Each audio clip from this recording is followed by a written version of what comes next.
इस वक्त आप जो चुके हैं वॉइस ऑफ एमपी से, मैं आपके साथ सिमरन। वॉइस ऑफ एमपी के रिपोर्टर नीमच से दीपक खताबिया की रिपोर्ट है कि नीमच में कोरोना महामारी की दूसरी लहर जहां मरीजों की संख्या का आंकड़ा बढ़ गया है, वहीं देखा जा रहा है कि बढ़ते हुए मरीज को रेमडेसिविर इंजेक्शन की मरीजों को खपत ज्यादा लग रही है।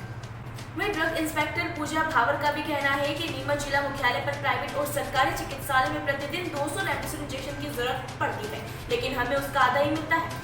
इसको लेकर हम एक लिस्ट तैयार करते हैं जो जिला कलेक्टर महोदय के माध्यम से जरूरत पड़ने पर मरीजों के परिजनों को दिया जाता है, जिससे संक्रमित मरीज को ही इंजेक्शन लगेगा। रेमडेसिविर का ऐसा है कि हम जितनी डिमांड कर रहे हैं उतना प्रॉपर सप्लाई तो नहीं है। हमारी जितनी डिमांड होती है उसका आधा ही हमें मिल पाता है। लेकिन इसमें हमने जैसे कलेक्टर महोदय के निर्देशन में ये चीज़ की हुई है कि हम लोग डेली प्राइवेट हॉस्पिटल से डिमांड ले लेते हैं, उसको हम कलेक्टर महोदय को फॉरवर्ड करते हैं। उसके बाद सर का अप्रूवल आता है, उसके बाद इनको डिस्ट्रीब्यूशन किया जाता है। जिस दिन हमारे पास सप्लाई कम रहती है उसके लिए हम एक प्रायोरिटी लिस्ट बनवाते हैं और वो प्रायोरिटी लिस्ट भी हम कलेक्टर महोदय द्वारा अप्रूव करवाते हैं। उसके बाद हम सीधे हॉस्पिटल जाकर सप्लाई देते हैं। प्राइवेट हॉस्पिटल में सीधे मरीज के अटेंडर को ही दिया जाता है ताकि कोई ब्लैक मार्केटिंग ना हो, ओवर चार्जिंग ना हो। प्रतिदिन यहाँ पर 150 से 200 की इंजेक्शन की डिमांड है, लेकिन हम लोग को उसका आधा ही मिल पाता है। हम लोग प्रॉपर मॉनिटरिंग कर रहे हैं, ब्लैक मार्केटिंग को रोकने की पूरी कोशिश कर रहे हैं। और हालांकि मेरे पास अभी तक ब्लैक मार्केटिंग की ऐसी कोई शिकायत आई नहीं है रेमडेसिविर की। इसके लिए हम लोग जो पेशेंट की जो डिटेल आ रही है हॉस्पिटल से उसको पूरा क्रॉस वेरीफाई करवाते हैं कि पेशेंट एक्चुअल में वहाँ पर एडमिट है भी या नहीं, या उसको रेमडेसिविर की रिक्वायरमेंट है भी या नहीं, ताकि पेशेंट जिसको चाहिए उसी को रेमडेसिविर मिल पाए। जी, हम लोग डायरेक्ट पेशेंट के अटेंडर को ही उसी के हाथ में दिया जाता है, उनसे रिसीविंग ली जाती है और उस पर पूरा लिखवाया जाता है कि उनको किस रेट पे हम उपलब्ध करवा रहे हैं। और उनका कॉन्टैक्ट नंबर भी हम लोग ले लेते हैं, उससे फिर क्रॉस वेरीफाई करते हैं दोबारा उनको कि मिला कि नहीं मिला। और कुछ हॉस्पिटल में तो मैं पर्सनली खुद जाकर अटेंडर को देकर आ रही हूँ। हम इसके लिए हम लोग पूरा प्रयास कर रहे हैं। हम लोग डेली जो हमारे प्राइवेट के डिपो मैनेजर्स हैं उनके कांटेक्ट में रहते हैं, उनको डेली उनसे संपर्क करते रहते हैं कि वो सप्लाई दें। और गवर्नमेंट का भी हम लोग डेली आगे बात करके उनको पूरा टाइमली मंगवाने की पूरी कोशिश रहती है हमारे पास जो आ रहे हैं अभी तो हम लोग जो गवर्नमेंट सप्लाई से आ रहे हैं उनके माध्यम से आ रहे हैं वही हम लोग उपलब्ध करवा रहे हैं। उसका रेट जो है 1568 रुपये है। एक रेमडेक आता है जाइडस कंपनी का, उसके MRP 899 है, तो उसको हम MRP पर ही उपलब्ध करवा रहे हैं नेट के माध्यम से। और कुछ इंजेक्शन जो प्राइवेट चैनल के थ्रू हमारे पास आते हैं, स्टॉकिस्ट से आते हैं, वो अलग अलग कंपनी के अलग अलग रेट्स हैं। तो वो जो MRP उसकी आती है उसकी MRP से भी हम लोग कम रेट पे पेशेंट को उपलब्ध करवा रहे हैं। जिला चिकित्सालय को बढ़ते मरीजों को देख इंजेक्शन कम मिलने के कारण बढ़ते हुए रेमडेसिविर इंजेक्शन की कालाबाजारी का मामला नीमच में भी देखने को मिला है, जो नीमच पुलिस ने 3 लोगों को ऑनलाइन के माध्यम से रेमडेसिविर की कालाबाजारी करते हुए पकड़ा है। इससे साफ होता है कि जितनी जरूरत जिला मुख्यालय को रेमडेसिविर इंजेक्शन की जरूरत है, उतना नहीं मिलने के कारण मरीजों के परिजनों को इंजेक्शन की कालाबाजारी करने वाले माफियाओं के जाल में फंस जाते हैं और इंजेक्शन को 25 से 30 हजार रुपए में ब्लैक मार्केट से खरीद लेते हैं। मध्य प्रदेश सरकार के मुख्यमंत्री माननीय शिवराज सिंह जी चौहान के नेतृत्व में जो सरकार कार्य कर रही है और जो देशव्यापी रेमडेसिविर इंजेक्शन की शॉर्टेज थी, लेकिन मैं नीमच ज़िले की बात करूं तो हमारे यहाँ पर्याप्त मात्रा में रेमडेसिविर इंजेक्शन आ रहे हैं। जिन मरीजों को रेमडेसिविर की आवश्यकता है, जिनको डॉक्टर रेमडेसिविर लिख रहे हैं, उनको मेरे जो जानकारी है अभी तक की उसके अनुसार तो उनको इंजेक्शन मिल रहे हैं। हो सकता है कि कोई डोज एक दिन लेट हुआ हो, लेकिन अभी तक ऐसा नहीं हुआ है कि रेमडेसिविर इंजेक्शन के लिए कोई आदमी परेशान हुआ हो और उसकी वजह से कोई मृत्यु हुई हो। लेकिन इंजेक्शन तो प्रॉपर सभी लोगों को जिनको आवश्यकता है उनको लग रहे हैं। ये समाचार पत्रों के माध्यम से और मीडिया के माध्यम से जानकारी में आया कि नीमच के 2-3 लोग रेमडेसिविर इंजेक्शन की कालाबाजारी कर रहे थे। यह बहुत ही दुर्भाग्यपूर्ण और घृणित कार्य है। ऐसे समय में जो मानवता ही खत्म हो चुकी है, तो कोई शब्द नहीं बचे उन लोगों के लिए जो इस तरह की हरकतें और इस तरह की कालाबाजारी कर रहे हैं। मैं आपके माध्यम से कहना चाहता हूं कि सरकार जिन रोगियों को रेमडेसिविर इंजेक्शन की आवश्यकता है उनको पर्याप्त मात्रा में उपलब्ध करा रही है।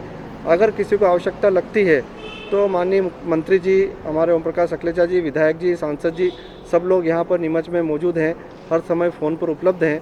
जिस जनप्रतिनिधि को अवगत कराएं तो निश्चित रूप से आवश्यकता अनुसार रेमडेसिविर उपलब्ध होंगे। अभी प्राइवेट अस्पतालों में और सरकारी अस्पतालों में जितने रोगी हैं, जितने पेशेंट हैं, उनको बराबर इंजेक्शन का बंटवारा हो रहा है और उनको आवश्यकता अनुसार इंजेक्शन भी मिल रहे हैं। मध्य प्रदेश सरकार ने और जो प्राइवेट संस्था के माध्यम से जो मेडिकल स्टोर है, होलसेलर, उनके माध्यम से भी रेमडेसिविर इंजेक्शन नीमच में आ रहे हैं। और जो सरकार ने नीति बनाई है कि जितने इंजेक्शन आते हैं उसका आधा इंजेक्शन सिविल हॉस्पिटल में जाता है और आधे इंजेक्शन की आपूर्ति प्राइवेट अस्पतालों के लिए की जाती है। तो मेरे हिसाब से अन्य ज़िलों का तो मैं नहीं कह सकता, लेकिन नीमच ज़िले के अंदर रेमडेसिविर की व्यवस्थाएं बेहतर चल रही है। अगर कहीं पर कोई त्रुटि होती है तो जनप्रतिनिधि उसको सुधारवाने का काम भी कर रहे हैं और उस पर निगाह भी रख रहे हैं कि कहीं पर भी उसका दुरुपयोग न हो और उसको दुरुपयोग को रोकवा जाए। और मैं आम जनता से भी आग्रह करता हूं कि रेमडेसिविर इंजेक्शन कहीं न कहीं कालाबाजारी जो लोग कर रहे हैं उनको कहीं सपोर्ट ना करें और न ही उनसे कोई इंजेक्शन खरीदने का प्रयास करें, क्योंकि अभी अन्य समाचार पत्रों में ये भी आ रहा है कि रेमडेसिविर इंजेक्शन के अंदर जो ड्रग है उसके वो ड्रग उन इंजेक्शन में नहीं होता है और अन्य कोई सा भी ड्रग मिलाकर वो रेमडेसिविर के नाम से बेच रहे हैं। तो आम जनता जो पीड़ित हैं वो भ्रमित न हो और गवर्नमेंट हॉस्पिटल से जो रेमडेसिविर प्राइवेट और सरकारी अस्पताल लग रहा है उस पर भरोसा रखें। निश्चित रूप से सरकार पर्याप्त इंजेक्शन की व्यवस्था कर रही है और अभी हालात हमारे काबू में है। और नीमच ज़िले के अंदर जो पेशेंट है वे मुझे ऐसा लगता है कि उनको सभी सुविधाएं मिल रही है, दवाइयों का भी पर्याप्त आपूर्ति हुई है, दवाइयाँ भी मिल रही है। अगर कोई दवाई नहीं है तो बाज़ार में उपलब्ध है।